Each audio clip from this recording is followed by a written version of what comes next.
Good morning students, मैं अभिन प्रताप आपको सेकंड पेपर पढ़ाऊँगा वर्तमान भारतीय समाज। हम लोगों ने इससे पहले दो विचारवाद पढ़े हैं, अर्थात पहला आदर्शवाद और दूसरा प्रकृतिवाद। ठीक है, दो शैक्षिक विचारवाद थे, उसमें से पढ़ चुके हैं। तीसरा विचारवाद है प्रयोजनवाद। प्रयोजनवाद को अंग्रेजी में प्रैग्मैटिज्म भी कहते हैं या प्रैग्मैटिज्म कहते हैं। ठीक है, इसको समझेंगे। इससे पहले समझ लेते हैं कि इसकी शिक्षा में जरूरत क्या थी और इसका प्रादुर्भाव हुआ शिक्षा में, इसका उपयोग क्यों हुआ, शिक्षा में क्यों आया, इसकी वजह समझ लेते हैं। सबसे पहले मैंने आप लोगों को आदर्शवाद के बारे में बताया था, जो जोर देता था कि जो भी सत्ता है, जो भी दुनिया का आधार है, जगत का आधार है, वो विचार है। विचार ही सबसे सच्चा है, अर्थात आध्यात्म ही सबसे ज़्यादा अच्छा है, अर्थात आध्यात्म की ही सत्ता है। ये पदार्थवाद को, प्रकृतिवाद को नकारता था, इसकी अवहेलना करता था। जब प्रकृतिवाद आया तो प्रकृतिवाद ने आदर्शवाद का विरोध किया। उसने कहा आदर्शवाद जैसी कोई भी चीज़ नहीं है, सारी चीज़ें प्रकृति के हाथों में बनती हैं और उसी से शासित होती हैं। प्रत्येक वस्तु प्रकृति से उत्पन्न होती है और उसी में विलीन हो जाती है। इसलिए प्रकृति की सत्ता है, जो भी वास्तविकता है वो पदार्थ है, भौतिकता है, आध्यात्मिकता जैसी कोई भी चीज़ नहीं है। इसके उलट जब इन दोनों विचारधाराओं में मतभेद थे, ऐसी स्थिति में तीसरी विचारधारा का आना नितांत आवश्यक था। प्रयोजनवाद कहता है कि जो भी चीज़ें हैं जो हमारे सामने हैं वो सत्य नहीं है, विचार भी सत्य नहीं है। जो भी चीज़ें हमारे लिए उपयोगी हैं, जो भी चीज़ें हमारे लिए व्यवहारिक हैं, वही ठीक हैं, वही सत्य हैं, इसके अलावा कुछ भी सत्य नहीं है। इसने दोनों विचारधाराओं को नकारा। इसने कहा विचार जो आदर्शवाद है वो कहता है अंतिम सत्ता किसकी है, विचारों की है, अर्थात आध्यात्म ही सर्वश्रेष्ठ है। दूसरा विचारधारा कहती है कि पदार्थवाद सर्वश्रेष्ठ है, सबसे ज़्यादा अच्छा है, अर्थात प्रकृति से प्रत्येक वस्तु उत्पन्न होती है, प्रकृति में विलीन हो जाती है, प्रकृति से परे और उसके बाद कुछ भी नहीं है। लेकिन सबसे मूल बात, सबसे बड़ी बात तो ये है कि हमें हमारे व्यवहारिक जीवन के लिए वो कौन सी विचारधारा है जो हमारे लिए उपयोगी हो। ऐसी स्थिति में प्रयोजनवाद का जन्म हुआ। इसके जो फाउंडर थे, प्रवर्तक थे, अमेरिकन थे, इसमें से कई नाम हैं, उनको हम देखेंगे आगे। अब इसका हम सब लोग अर्थ समझते हैं। इसका लिटरल मीनिंग क्या है, इसका शाब्दिक अर्थ है वो क्या है। जो प्रयोजनवाद है इसको अंग्रेजी में प्रैग्मैटिज्म कहते हैं और ये एक लैटिन वर्ड है, ग्रीक वर्ड है। ग्रीक वर्ड है प्रैग्मा, उससे बना है। प्रैग्मा का अर्थ होता है क्रिया या किया गया कार्य, अर्थात ऐसा विचारवाद जो क्रिया अर्थात किए कार्य से संबंधित हो, उसको हम क्या कहेंगे, उसको हम प्रयोजनवाद कहते हैं। दूसरा अर्थ भी लिया जाता है, दूसरा एक और अर्थ है इसका ग्रीक भाषा में ही, उसको मानते हैं प्रैग्मैटिकोस। इस शब्द को प्रैग्मैटिकोस कहते हैं और इसका अर्थ होता है व्यवहारिकता या उपयोगिता, अर्थात जो भी चीज़ें हम मनुष्य के लिए या व्यक्ति के लिए व्यवहारिक हैं, उसके जीवन के लिए फलदायी हैं, उसके लिए उपयोगी हैं, उसको ही हम व्यवहारवाद कहते हैं या प्रयोजनवाद कहते हैं। जैसे मैंने बताया था आदर्शवाद के अंदर जो अंतिम सत्ता की सत्ता थी वो विचारों की थी। दूसरा प्रकृतिवाद कहता था कि विचारों की कोई भी सत्ता नहीं है, कुछ भी सत्य नहीं है। जो भी सत्य है वो है पदार्थ, जो भी हमें दिखता है, जितनी भौतिक वस्तुएं हैं वो सारी की सारी सही हैं। लेकिन ये व्यवहारवाद या प्रयोजनवाद कहता है न तो विचारवाद सही है और न ही प्रकृतिवाद सही है। जो भी चीज़ हमारे लिए उपयोगी है वो हमारे लिए सत्य है, अर्थात ये कहते हैं सत्य हमेशा निर्माण की अवस्था में रहता है। सत्य को हम ये नहीं कह सकते कि सत्य सत्य को हम ये नहीं कह सकते कि जो भी चीज़ हमें दिखाई दे रही है वो सत्य है, या विचारों की जो बातें हैं, ये विचारवाद है वो सत्य है। हमने कहा सत्य हमेशा निर्माण की अवस्था में रहता है। व्यक्ति खुद अपने प्रयोगों द्वारा, अपने अनुभवों द्वारा, अपने कार्यों द्वारा जो कुछ भी सीखता है या देखता है और या अनुभव करता है वही सत्य है। इसलिए इसको कई नामों से जाना जाता है, तो व्यवहारवाद, उपयोगितावाद, क्रियावाद या किए गए कार्यवाद, या इसको कहते हैं प्रयोजनवाद। ठीक है, इसके कई अर्थ हैं। अब इसको देख लेते हैं इसके जो फाउंडर्स हैं, इसके जो समर्थक हैं, वो कौन कौन हैं? फ्यूजनवाद के समर्थक की बात करेंगे, स्टीवन पियर्स सबसे पहले व्यक्ति थे जिन्होंने फ्यूजनवाद की अवधारणा दी। दूसरा विलियम जेम्स अमेरिकन थे, उन्होंने बहुत ज़्यादा कार्य किया और उनको कहीं कहीं फ्यूजनवाद का पिता, फ्यूजनवाद का जनक भी कहा जाता है। लेकिन सबसे ज़्यादा जो कार्य फ्यूजनवाद को किया वो जॉन डीवी ने किया और जॉन डीवी को आदर्शवाद का जनक कहा जाता है।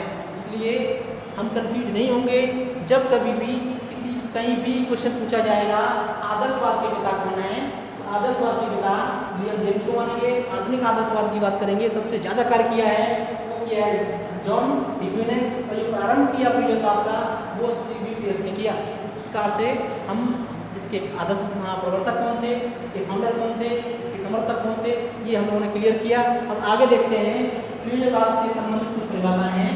पहले हमने क्या पढ़ा? फ्यूजनवाद का बैकग्राउंड पढ़ा, इसके पीछे क्या कारण थे, इसको शिक्षा में क्यों रखा गया, क्यों ये उपयोगी विचारधारा थी, ये बताया मैंने। दूसरा इसका अर्थ क्या है, इसके समर्थक क्या है। ठीक है स्टूडेंट्स, मैं उम्मीद करता हूँ आप लोगों ने इन चीज़ों को नोट डाउन कर लिया होगा। नोट डाउन नहीं किया है एक बार इसको नोट कर लें या इसका स्क्रीनशॉट ले लें।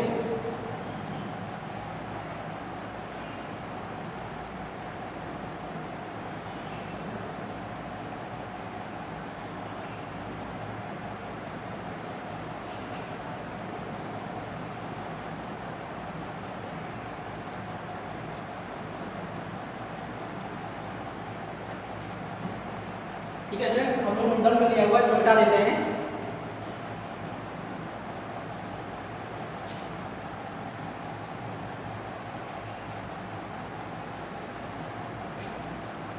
अब हम लोग फ्यूजनवाद की कुछ परिभाषाएं हैं उनको देखते हैं। फ्यूजनवाद की परिभाषाएं, फ्यूजनवाद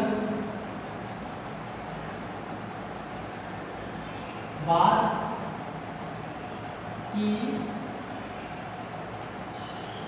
परिभाषाएं। ठीक है, पहली परिभाषा है उसको देखते हैं हम, James B Pratt. James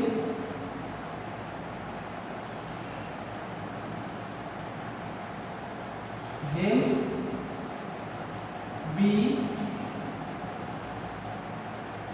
frat के अनुसार इसको नोट डाउन करते चले आप लोग। ये कहते हैं कि जो फ्यूजनवाद है वो हमें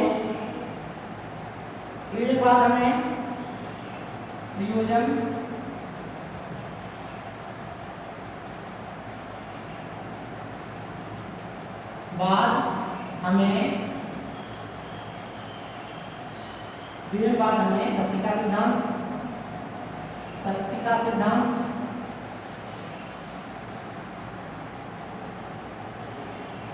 ठीक है, सत्य का सिद्धांत। दूसरा ज्ञान का सिद्धांत, यहां से ले लेते हैं। सत्य का सिद्धांत, अर्थ का सिद्धांत,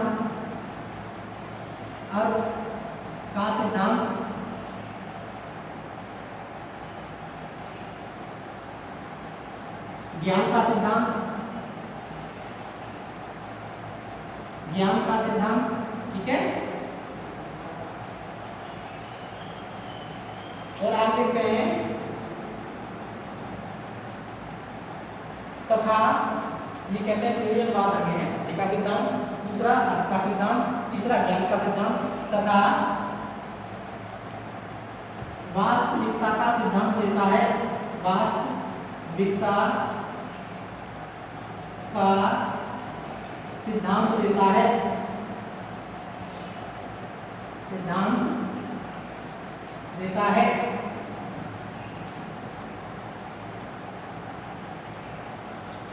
ठीक है। एक बार फिर देख लेते हैं। जेम्स बी फ्रैट उन्होंने परिभाषा दी है, इसको डिफाइन किया है इन्होंने, कि कहते हैं फ्यूजनवाद हमें सत्य का सिद्धांत, दूसरा अर्थ का सिद्धांत, तीसरा ज्ञान का सिद्धांत तथा वास्तविकता का सिद्धांत देता है। ठीक है, ये परिभाषा। दूसरी परिभाषा देख लेते हैं रॉस के अनुसार। नंबर 2, इसको मिटा देते हैं, आगे देखेंगे। रॉस के अनुसार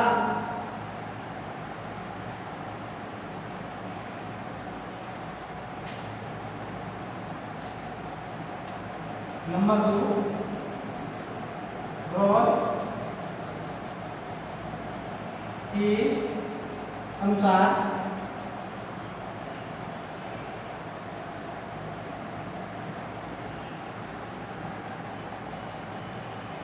ये कहते हैं प्रयोजनवाद आवश्यक रूप से प्रयोजनवाद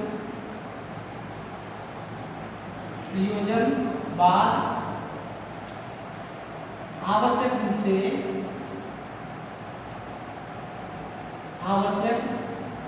रूप से मानवतावादी सिद्धांत है। मानवतावादी सिद्धांत है।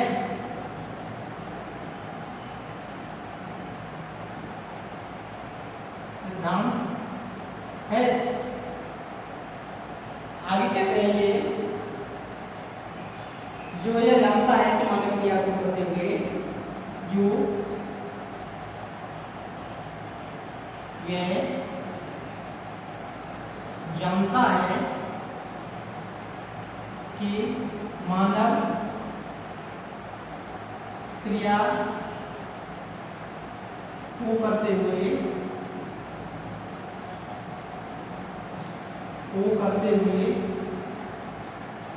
ठीक है, जो ये कहते हैं सिद्धांत है जो यह जानता है कि मानव क्रिया को करते हुए अपने मूल्यों का निर्माण स्वयं करता है। अपने मूल्यों का निर्माण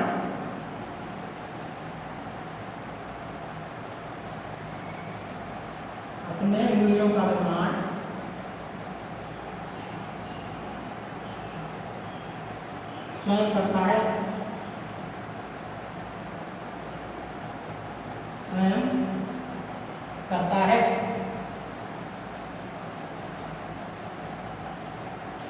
और ये कहते हैं वास्तविकता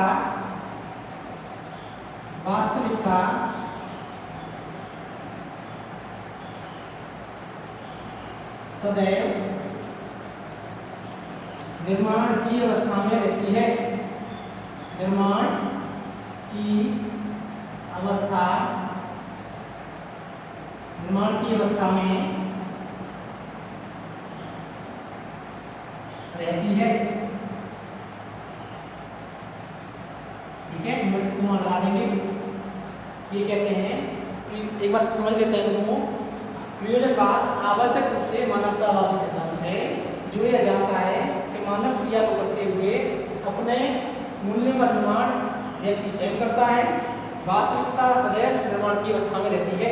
इस प्रकार से हम समग्र रूप से तमाम विद्वानों की परिभाषाओं को देखेंगे तो ये कहते हैं कि ये क्या है, प्रयोजनवाद क्या है। प्रयोजनवाद व्यवहारिकवादी सिद्धांत है या उपयोगिता का सिद्धांत है जिसमें व्यक्ति अपने समस्त कार्यों को करते हुए यह देखता है कि जो भी कार्य हैं वो कितने उपयोगी हैं, और इसमें जो सत्य होता है यह हमेशा वास्तविकता होती है, सदैव निर्माण की अवस्था में ही रहती है। जब तक व्यक्ति किसी कार्य को करके ये अपने तथ्यों द्वारा, अपने धर्मों द्वारा ये सिद्ध नहीं कर लेता कि वास्तव में सही क्या है, तो वो तभी उसको उपयोगी बनता है, व्यवहारिक बनता है। ये सबसे ज़्यादा, सबसे महत्वपूर्ण, सबसे व्यवहारिक शिक्षा में सबसे ज़्यादा उपयोगी सिद्धांत है प्रयोजनवाद। इसी ने वैज्ञानिक विचारधारा की शिक्षा में शामिल किया, क्योंकि विज्ञान किसी भी चीज़ को न तो सिद्धांतिक रूप से और न ही काल्पनिक रूप से सत्य मानता है। जब तक विज्ञान अपने जो भी चीज़ को वो सत्य मानता है, जब तक सत्य की कसौटी पर परख नहीं लेता, अर्थात तथ्यों द्वारा उसको सिद्ध नहीं कर लेता, तब तक वो उसको सत्य नहीं मानता। इसलिए ये सिद्धांत वैज्ञानिकवादी सिद्धांत है, विज्ञान पर आधारित है, रीजनेबल तर्कों द्वारा आधारित है। इसलिए सबसे ज़्यादा व्यवहारिक, सबसे ज़्यादा उपयोगी प्रयोजनवादी है। इसलिए शिक्षा में जो विज्ञान की बात होती है, विज्ञान का जो प्रवेश होता है, विज्ञान को सबसे ज़्यादा महत्व देता है वो प्रयोजनवादी देता है। अब इसको आगे देखते हैं। इसको आप लोग लिख लिया होगा, मैं उम्मीद करता हूँ। इसको मिटा देते हैं या इसका स्क्रीनशॉट ले लें आप लोग।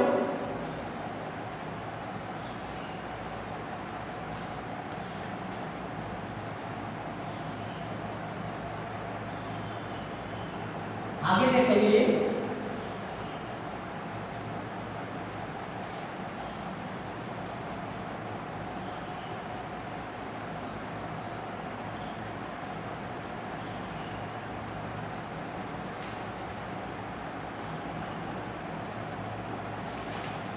इसमें आगे देखते हैं हम प्रयोजनवाद एवं शिक्षा।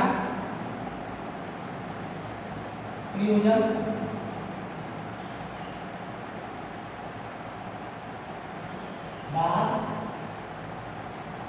एवं शिक्षा ये देखते हैं प्रयोजनवाद की शैक्षिक विचारधारा है और शिक्षा में इसने क्या एक बंद किया है, शिक्षा को इसकी क्या वर्ग देने हैं इसको समझते हैं। प्रयोजनवादी शिक्षा है, उसने शिक्षा में सबसे ज़्यादा महत्व दिया है, वो दिया है वास्तविकता को, और वास्तविकता को उन्होंने सदैव निर्माण की अवस्था में माना है। जब तक व्यक्ति, उन्होंने दोनों विचारधाराओं का विरोध किया। उन्होंने कहा कि जो भी शाश्वत मूल्य हैं, जो भी सर्वश्रेष्ठ मूल्य हैं, सत्यम शिवम सुंदरम, उनको ये निकालते हैं, ये कहते नहीं, ये अटल नहीं है, ये शाश्वत नहीं है। और उन्होंने कहा, और जो प्रतिवाद कहता है वो कहता है कि जो वास्तविकता है वो स्वयं पदार्थ है या स्वयं भौतिकता है, इसको भी निकालते हैं। ये कहते नहीं, ये भी सत्य नहीं है।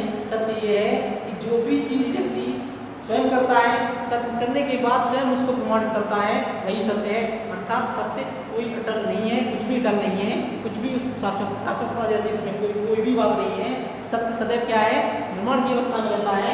इसलिए उन्होंने सबसे ज़्यादा जोर प्रयोग पर दिया। उन्होंने कहा कि जितने प्रयोग किए जाएं, प्रयोगों द्वारा जो भी सिद्ध किया जाए और जो भी चीज़ें वास्तविक रूप से सिद्ध हो जाएं, वही क्या है, वही सत्य है।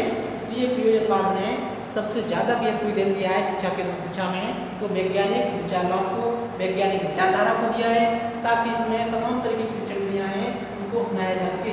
इसलिए हम जब कभी भी प्रयोजनवाद और शिक्षा की बात करेंगे तो प्रयोजनवाद की सबसे बड़ी देन शिक्षा में वैज्ञानिक विचारधारा है, मनोवैज्ञानिक विचारधारा है। और जो भी सत्य है वो सत्य को कहते हैं जब कोई भी छात्र, कोई भी व्यक्ति किसी भी बात को सत्य तभी मानता है, तभी मानेगा जब वो वास्तविक रूप से उसके प्रयोगों द्वारा सिद्ध हो जाए। आगे देखते हैं वो प्रयोजनवाद एवं शिक्षा के उद्देश्य, इसको देख लेते हैं। प्रयोजनवाद एवं शिक्षा के उद्देश्य,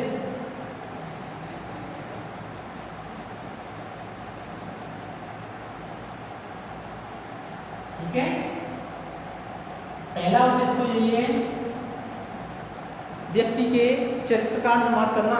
अर्थात प्रयोजनवाद कहता है कि व्यक्ति का चारित्रिक विकास इस प्रकार किया जाए कि वास्तविक रूप से या वास्तविक समाज को, जो भी समाज है, उसको व्यवहारिक रूप में उसका लाभ हो। अर्थात चरित्र कैसा हो, निश्चित रूप से नैतिक तो हो ही, निश्चित रूप से बच्चे का मानसिक विकास है, भौतिक रूप से तो हो ही, शारीरिक रूप से तो हो ही, लेकिन उसका जो चरित्र हो वो समाज के अनुकूल हो, राष्ट्र के अनुकूल हो, देश के अनुकूल हो, मानवता के अनुकूल हो।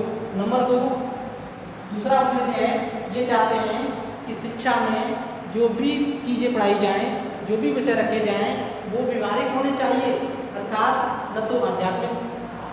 न तो जो विषय हों आध्यात्मिकता पर आधारित हों और नहीं जो विषय हों, और न जो विषय हों और वो न तो प्रकृति बेस्ड हों। अर्थात सबसे ज़्यादा उपयोगी जो विषय हैं उनको ही शिक्षा में रखा जाना चाहिए। तीसरे उद्देश्य की बात करते हैं, ये कहते हैं शिक्षा क्या है, शिक्षा एक गतिशील क्रिया है। अर्थात शैक्षिक विकास निरंतर होना चाहिए। अर्थात शिक्षा का जो विकास है लगातार होते रहना चाहिए, क्योंकि सत्य क्या है, सत्य सदैव निर्माण की अवस्था में रहता है। इसको हम फिक्स नहीं कर सकते, स्थिर नहीं कर सकते, इसको हम शाश्वत नहीं मान सकते। इसलिए जो शैक्षिक विकास है निरंतर होना चाहिए। नेक्स्ट कहते हैं, ये कहते हैं अनुभवों के पुनर्गठन पर बल दिया जाना चाहिए। अगला उद्देश्य कहते हैं, जो भी शिक्षा है, जो भी व्यक्ति है, अपने अनुभवों द्वारा जो भी चीज़ें हासिल करता है उसको क्या किया जाए, उसको पुनः संगठित किया जाए। इसलिए अनुभवों को पुनर्गठित किया जाना चाहिए। ये प्रयोजनवादी शिक्षा का अगला उद्देश्य खत्म होता है। नेक्स्ट उद्देश्य है नवीन आदर्शों मूल्यों का सृजन करना। नवीन आदर्शों एवं मूल्यों का सृजन करना। नए आइडियाज़ क्या हैं, नए आइडियल्स क्या हैं, नई वैल्यूज़ क्या हैं, उनको स्थापित किया जाए।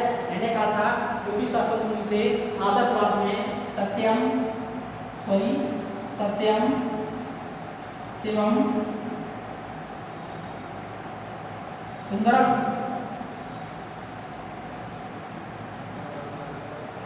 इनको प्रयोजनवाद शाश्वत मूल्य नहीं मानता, इनको स्थायी मूल्य नहीं मानता। वो कहता है इन मूल्यों में जो आदर्श हैं और जो भी नैतिक मूल्य हैं उनमें परिवर्तन होना चाहिए और ये समाज के अनुरूप होना चाहिए और ये व्यवहारिक ताकत पे आधारित होने चाहिए। नेक्स्ट बात करते हैं, ये इसको देखते हैं जनतांत्रिक मूल्यों का विकास। प्रयोजनवाद कहता है कि शिक्षा के जो उद्देश्य हों वो जनतांत्रिक मूल्यों पर आधारित हों, अर्थात जो भी विकास किया जाए जनतांत्रिक मूल्यों पर आधारित ही होना चाहिए। क्योंकि जब तक बच्चे को पूर्ण रूप से स्वतंत्रता प्रदान नहीं की जाएगी तब तक उसका ऑलराउंड डेवलपमेंट नहीं हो सकता। इसलिए जब कभी शिक्षा की बात की जाए तो जनतांत्रिक मूल्यों का उसमें विकास की बात अवश्य होनी चाहिए। नेक्स्ट अगला कहते हैं ये प्रयोजनवाद कहता है कि शिक्षा में हमेशा अन्वेषण या खोज की बात करनी चाहिए। जो भी रिसर्चेज हैं अन्वेषण की बात की जाए, अन्वेषण अथवा अनुसंधान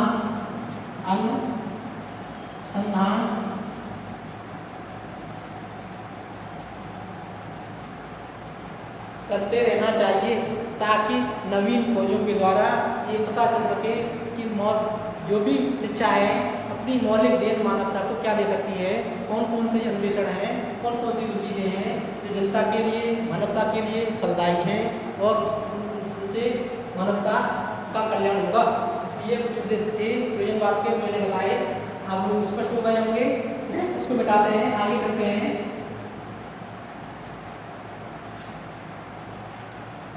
प्रयोजनवाद एवं पाठ्यचर्या, इसको देखते हैं। प्रयोजनवाद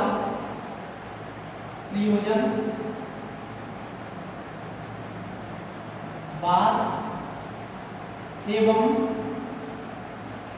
पाठ्यचर्या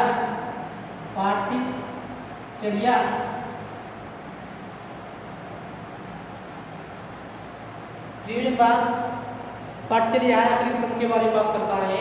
तो प्रयोजनवाद के अंतर्गत जो भी शिक्षा शास्त्री थे, जो भी इसके समर्थक थे, वो मानते थे कि पाठ्यचर्या में व्यवहारिक विषयों को रखा जाना बहुत आवश्यक है। जो भी जितने भी उपयोगी विषय हैं उनको शिक्षा का जो करिकुलम है, प्रयोजनवादी पाठ्यक्रम है, उसमें रखा जाना चाहिए। जैसे वैज्ञानिक विषय हमने बात की, जितने भी साइंस से संबंधित विषय हैं उनको अनिवार्य रूप से रखा जाए, मैथमेटिक्स रखा जाए, भूगोल रखा जाए, सामाजिक विषय रखे जाएँ, राजनीतिक विषय रखे जाएँ। तो ये पाठ्यचर्या में अनिवार्य रूप से शामिल होने चाहिए। और जितने भी बच्चे छात्र की क्रियाएँ हैं, खेलकूद से संबंधित, स्वास्थ्य से संबंधित और जो भी एक्टिव पाठ्यक्रम क्रियाएँ हैं उनको अनिवार्य रूप से पाठ्यक्रम में शामिल किया जाए। अगला देखते हैं,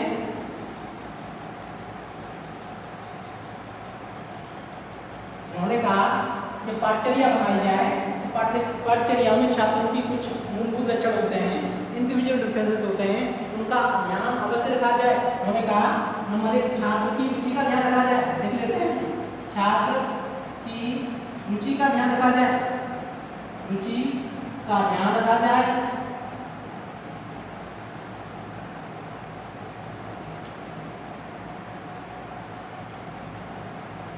ठीक है, दूसरा कहते हैं ये छात्र की बौद्धिक क्षमता का ध्यान रखा जाए, बौद्धिक क्षमताओं का ध्यान रखा जाए।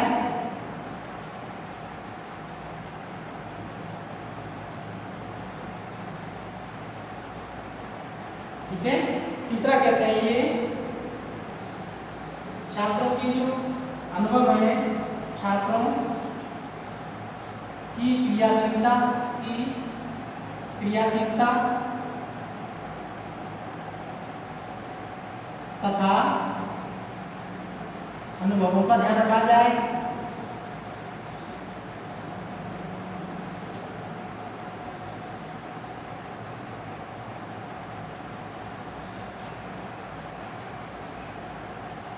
ठीक है, नेक्स्ट कहते हैं ये चौथा, जब भी पाठ्यक्रम बनाया जाए या करिकुलम बनाया जाए तब छात्रों की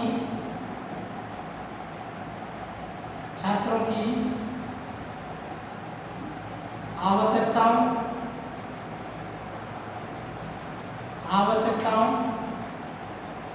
तथा योग्यता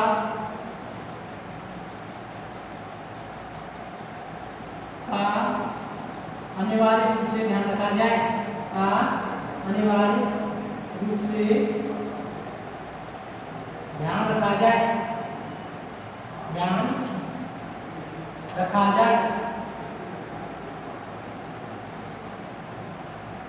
ठीक है, नेक्स्ट कहते हैं ये छात्रों की जो तमाम क्षमताएं होती हैं उनके एकीकरण का भी ध्यान रखा जाए, ताकि छात्र के विशेष गुण हैं उन्हीं का विकास नहीं हो, बल्कि उनके सभी गुण हैं उनका सामूहिक रूप से विकास हो। छात्रों के एकीकरण का ध्यान रखा जाए, छात्रों के जो गुण हैं उनके एकीकरण का ध्यान रखा जाए। ठीक है, ये पाठ्यक्रम की बात की, शिक्षा और पाठ्यक्रम हुआ। इसके संबंध में कुछ बातें थी। जो पाठ्यक्रम बनाते समय जो शिक्षा विशेषज्ञ होते हैं या शिक्षा से संबंधित पॉलिसी मेकर्स होते हैं, जो करिकुलम को फ्रेमवर्क करते हैं, उनको कुछ बातें ध्यान रखनी है। उनमें से पहली बात, छात्र की रुचि का ध्यान रखा जाए, छात्र की जो बौद्धिक क्षमताएं हैं उनका ध्यान रखा जाए, छात्रों की एक्टिविटी जैसी जो क्रियाएं हैं, क्रियाशीलता है और जो उनके अनुभव है उनको भी ध्यान में रखा जाए। नेक्स्ट हमने बात की छात्रों की योग्यता क्या है, उनके लिए क्या उपयोगी हो सकता है, उनकी योग्यताएं क्या है, उनको अनिवार्य रूप से ध्यान रखा जाए। और होने का जितने भी छात्रों के जुड़े होते हैं उनके एकीकरण का जरूर ध्यान रखा जाए। ये करिकुलम बनाते समय प्रियजनवादियों को कुछ बातें ध्यान रखनी है जो प्रियजनवाद ने बताई है। ठीक है फ्रेंड्स, आप लोगों ने ये नोट कर लिया होगा। अब हम इसको अगली स्लाइड में बताएंगे, बाकी बचा हुआ पार्ट आप इसको नोट कर लें। ठीक है, थैंक यू, बाय बाय।